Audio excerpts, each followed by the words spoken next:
e aí fazer toda aquela coisa lá, e aí depois foge. Eu não acho que ele fugiu. Isso é até uma discussão interessante. Você acha que a gente que tá aqui nos Estados Unidos, a gente fugiu? Eu acho que o Bolsonaro, naquele momento, ele fugiu. Você acha que eu tô, por exemplo, fugindo nesse momento? Por que ir para os Estados Unidos, tá ligado? Por que não continuar aqui? Por que não fazer a oposição? Por que não escancarar a verdade? Se ele acha que foi fraudado as urnas, por que você acha que eu tenho mais liberdade para falar aqui ou que eu tenho mais liberdade para falar no Brasil? Eu acho que você tem mais liberdade aí, cara, com certeza. Então não é melhor o Bolsonaro estar aqui e fazer oposição daqui do que ir pro Brasil? Mas ele fez oposição daí? Ele ficou quieto, fez, pô. Nada, pô. Não fez oposição porra nenhuma, cara. Fez, pô. Não, cara, aqui... quieto. Não, foi no CIPEC, cara. O Bolsonaro foi no maior evento conservador do mundo falar do Brasil, cara. E você fazia oposição? Dentro do que ele podia fazer naquele momento era. E eu acho... E cá entre nós, eu não acho que seja obrigação dele ficar fazendo oposição, não. Mas acho que é muito mais inteligente que ele pode fazer. Agora, o que ele tá fazendo agora? Ele podia ter dado a entrevista que ele deu do Pânico daqui. Tudo que ele tá fazendo no Brasil, ele podia estar fazendo daqui. Só que com a diferença de que no Brasil, ele tá muito mais vulnerável ao Xandão.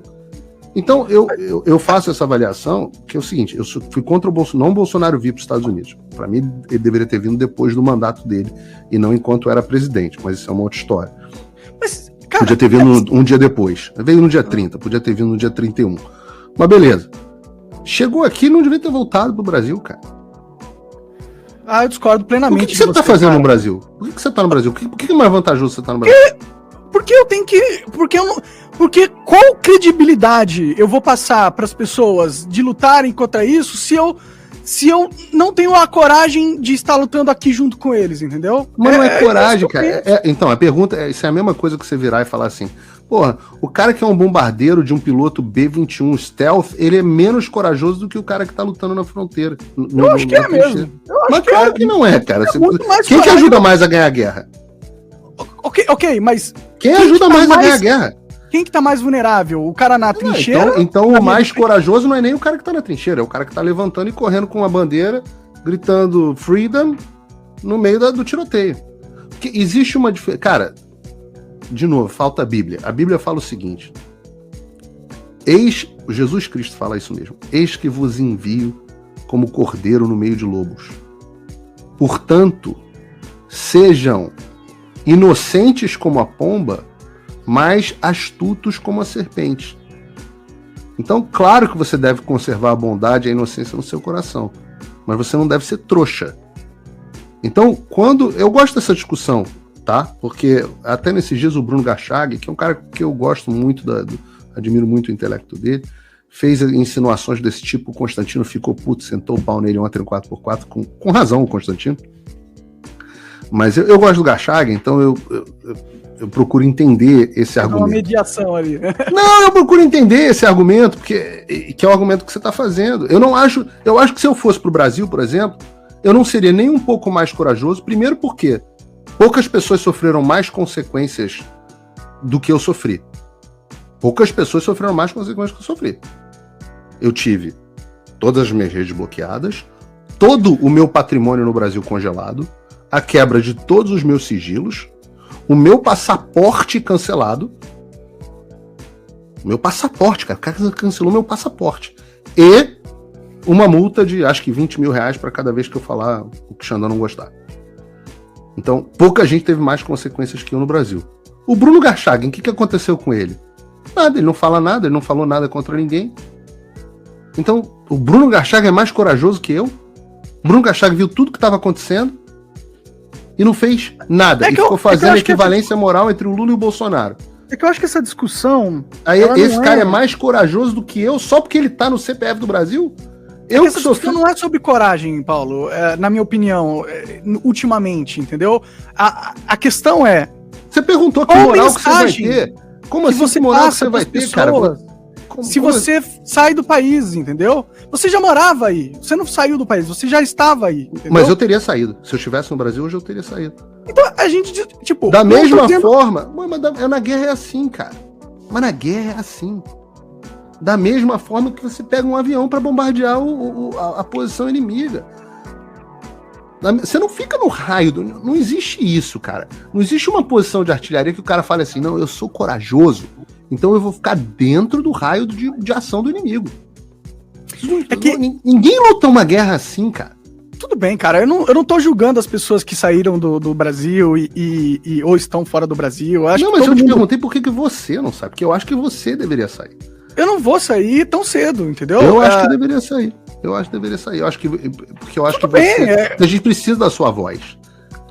Entende? Mas eu entendo, mas você é um piloto de bombardeiro, cara. Você fala com milhares de pessoas com quem eu não falo. Mas, por exemplo, estar no Brasil me permite ter conversas físicas com as pessoas do Brasil, entendeu? Isso é algo que eu não quero perder. Uma das coisas que entram no meu cálculo aí. É um bom ativo. Mas a gente tá conversando aqui como se a gente estivesse junto, tá bom pra caramba. Sim, claro, mas é que nós somos experientes nesse negócio de papo, então a gente sabe o timing, um negócio online, assim, igual a gente tá fazendo. Normalmente uma conversa, pessoalmente, eu sinto que a gente faz um produto melhor quando é pessoalmente. E se um dia eu for para os Estados Unidos aí, que eu pretendo ir para os Estados Unidos, eu gosto dos Estados Unidos, eu tenho visto tudo mais. Então, e a gente tiver nosso papo pessoalmente, eu acho que vai ser mais legal, entendeu? Então, esse é um ativo que eu tô querendo proteger aqui, por isso que eu não saio do Brasil. Segundo, porque existe um custo político do Xandão me prender. Você acha que o Xandão quer me prender? Existe Você acha que ele quer me prender? O Xandão? Por que ele acho que ele vai te prender. Acho que antes ele vai te intimidar.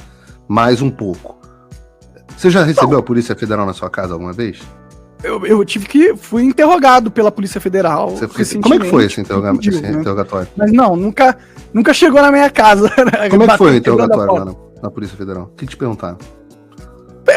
Perguntaram. Eu posso até te mandar o transcrito ali. Eu quero, tem uma curiosidade de ver. Mas fala aí pro pessoal da audiência, o que perguntaram pra você? Eu fico em dúvida pra ver o que esses caras perguntaram. Eu perguntei pro Constantino, ele me contou que ele foi interrogado pela Polícia Federal também. Eu perguntei pra ele e ele me falou assim, cara, a mulher que me interrogou tava constrangida em fazer o interrogatório, porque era muito ridículo. Sim, não, eu percebi que o policial que tava lá, ele só tava meio que tipo, caralho, o Xandão deu o piti dele ali, agora tô eu aqui. Passei 20 anos na academia policial, me tornei um dos policiais federais de alto gabarito pra quê? Pra lidar com a opinião de um maconheiro. Esse é o meu trabalho agora, é lidar com as opiniões erradas de um maconheiro, né? Ele deve se sentir muito triste. Eu me sentiria humilhado de ser obrigado a fazer isso, tá ligado? Então, ele não tava querendo... Tipo, teve umas perguntas meio filha da putas que ele já, na premissa da pergunta, já colocava eu como um incentivador dos atos, teoria, blá, blá, blá, blá, blá, blá, entendeu? Mas eu soube responder e eu mantive a minha crítica. Eu falei que eu não confio no TSE, não acho que as eleições foram transparentes, desconfio muito que houve fraude, eu acredito que houve fraude, e foi o que eu falei, eu não tenho certeza. Você falou isso pros caras na PF? Falei. Então acho que você vai receber uma visita do Xandão. Mas você sabe quem concorda com você? Quem? Ó, eu vou ler uns tweets pra você aqui, ó. Primeiro, frases. Acho importante haver alguma auditoria que o voto impresso viabiliza em somente 2% das urnas.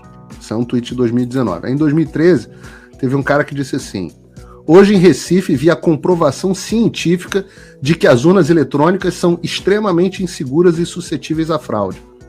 Outro tweet.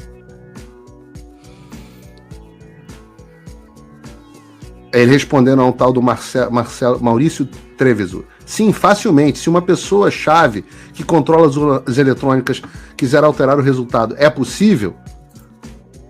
Aí outro tweet.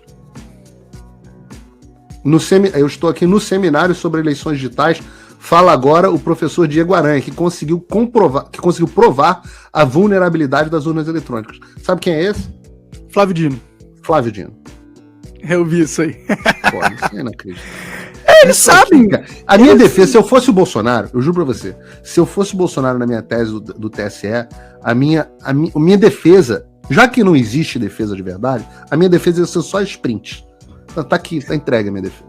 Pronto. Exato, tinha que humilhar ele. Exato, tem que partir pro retórico, publicar defesa do processo. Pum, bota na internet e fala, tô entregando. Agora decidam se vocês querem me caçar porque eu fiz reunião com o embaixador. Pois é. E outra? Se a PF me interrogar, eu vou levar esses tweets. Já fico avisando ao delegado que for me interrogar, porque eu vou levar esses tweets. E esses interrogatórios Porque é o chefe deles, porra. Sim, é o chefe deles. Exato. E é uma puta Você tá me questionando por uma opinião que né? seu chefe tinha?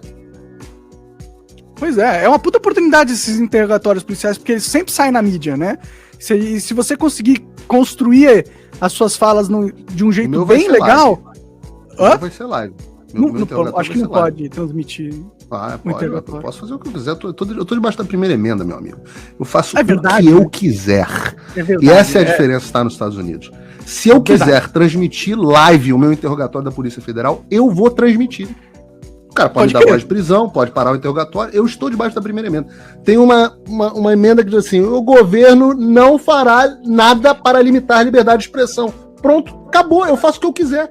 Se eu quiser ficar nu na minha live, eu fico nu. Se eu não violar os termos de serviço da plataforma, fico nu. Posso fazer, entendeu? Não, sim, tem uma proteção foda. É por isso que eu luto tanto pra que a gente tenha uma primeira emenda brasileira. Entendeu por que eu tô aqui? Não, porque cara, eles não têm sequer jurisdição. Eles não têm sequer jurisdição sobre o que eu falo. Isso é que fode os caras. Sim. Aí eles vão, não, então vamos cancelar o passaporte. Faz diferença nenhuma ter o passaporte cancelado. A única diferença é que eu não posso visitar o Brasil. Mas eu vou ter um retorno triunfante ao Brasil em algum determinado momento quando esse regime cair. Mas tirando isso, não faz diferença nenhuma na minha vida. Ter ou não ter o passaporte. Faz diferença moral, faz diferença documental. Mas não vão me deportar por causa disso. Não vão me extraditar por causa disso. Isso, cara, isso tem um valor de eu poder falar o que eu quiser. Isso é inestimável. Eu não tenho medo da Polícia Federal bater na minha porta. Eu já tive a Polícia Federal 2 vezes na minha casa. Eu sei o que é isso. Uhum. Não é legal. Não é legal. Claro, o Alan dos Santos teve a mulher dele grávida com uma arma na cabeça. Você tem alguma dúvida? Hoje em dia não dá mais pra ter. Mas que o Alan dos Santos estaria preso se ele estivesse no Brasil? Acho que estaria morto. Estaria preso. Talvez até morto. Então, quando eu tava falando aqui retoricamente, você acha que o Xandão vai prender e tal? Eu falei, já prendeu outros. Um deles, que ele não prendeu de fato, mas tentou prender, foi o Alan dos Santos, cara. Sim, cara, eu não tô, olha, de jeito nenhum eu tô querendo julgar as pessoas que saíram do Brasil ou chamar elas de covarde e tudo mais. Não é a minha intenção. O que eu tô falando é o seguinte, e eu entendo a estratégia de não estar aqui. E que você fica muito mais protegido, e hoje com a internet a voz é digital e portanto você pode influenciar o cenário brasileiro não estando no Brasil. Tudo isso faz muito sentido. A questão é, tem um jogo político... Tipo, ele não me prender e eu continuar falando o que eu tô falando, abre a liberdade para outras pessoas que estão no Brasil de correrem esse risco, entendeu? E se ele te prender?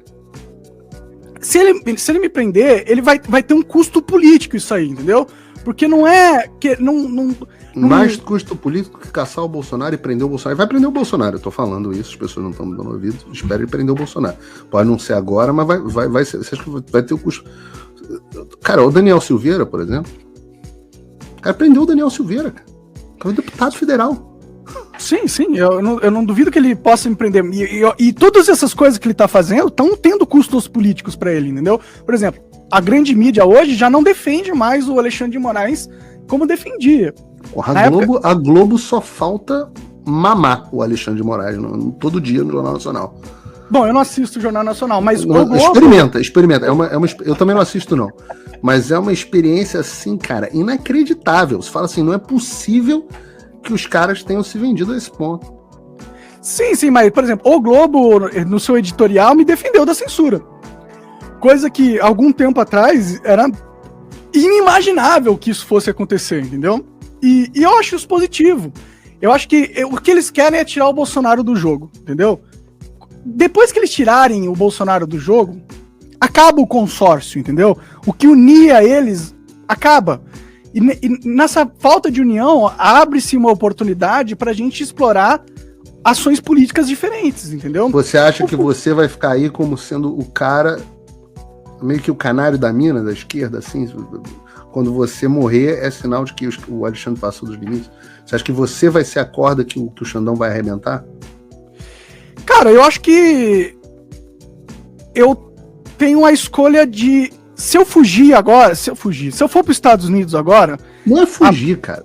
Tudo bem, é fugir, tô fugindo da tirania, tô fugindo de algo, né? Não é fugir ainda, porque você não... Bom, tudo bem, vamos lá, beleza. Sim, então, se eu fizer isso, as pessoas que estão me vendo, o meu público, a minha audiência, eles vão achar, nossa, o Brasil realmente não dá mais pra falar nada, olha o Monark, ele teve que sair, entendeu? Mas se eu continuo, eles falam assim, olha lá, o Monark, ele está desafiando a autoridade do Alexandre de Moraes e está conseguindo se manter no país. E eu acho que isso passa uma mensagem de esperança que pode fazer com que as pessoas se sintam mais à vontade de contestar esse sistema tirânico, entendeu? Eu entendo o seu ponto, não acho um ponto ruim, não. Eu acho que é um argumento válido. Eu acho que você poderia fazer mais aqui. Eu não quero ver você preso e acho que vai acontecer com você. Mas eu não vou sair, viu, do Brasil em nenhuma hipótese. Se eu achar que realmente ele vai me prender, eu não tenho nenhum problema de ir para os Estados Unidos e continuar meu trabalho de lá. Mas nesse momento político, eu acho que ele não tem força política para me prender, porque ele não prendeu. Se ele tivesse força política, né, ele teria me prendido. O interrogatório foi online, entendeu? Ele poderia ter me obrigado a ir lá em Brasília. Não foi isso que aconteceu.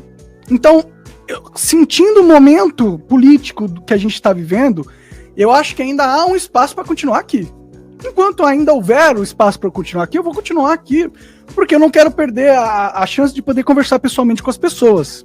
E porque eu quero passar uma mensagem de esperança para o meu público, de falar que você não precisa aceitar a tirania, que tudo que o Alexandre de Moraes está fazendo é ilegal, é tão ilegal que ele não vai conseguir me prender, entendeu?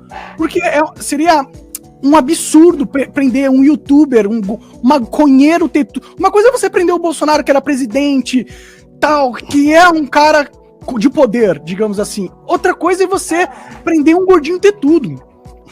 Isso aí pega mal até pro Alexandre de Moraes, como narrativa de poder dele.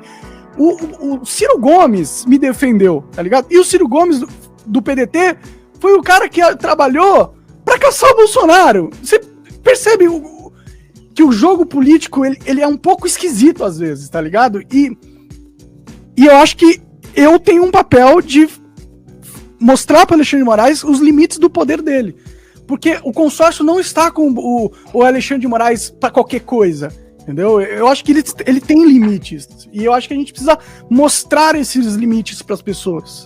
Eu acho que essa é a estratégia. Eu posso acabar sendo preso, mas é a estratégia que eu tô tomando agora, entendeu? Pode ser burrice, pode ser. Não sou um cara conhecido por ser inteligente, muito pelo contrário. Mas é a burrice que eu sinto no meu coração de fazer, entendeu? Você quer saber de uma coisa, Monark? Diga. Você me convenceu. Eu te convenci? Convenceu. Eu admiro muito a fortaleza que você tem. Como virtude cardinal. A gente chama mais de coragem, né? Eu admiro, e eu acho que a coragem é contagiante. Eu acho que você tá equivocado e eu acho que você vai ser preso. Tudo bem. Mas você me convenceu a respeito da sua decisão, da sua postura. Eu acho que realmente eu não tinha pensado dessa forma. Você tem você tem um peso, sim. Você tá aí falando o que você tá falando. E eu acho que a coragem é contagiante. Sim, a gente tem que convencer os nossos irmãos a lutar. E não é todo mundo que pode ir para os Estados Unidos. A maioria das pessoas não podem, né? Então, sei lá, eu gosto dessa imagem que eu tô passando, por enquanto. Mas se eu perceber que eu vou ser preso e tiver alguma coisa poder evitar, me espera aí pra gente comer um churrasco foda aí na tua churrasqueira. Vou deixar ela limpinha pra você comer o churrasco. Eu acho que você deve vir aqui, ó.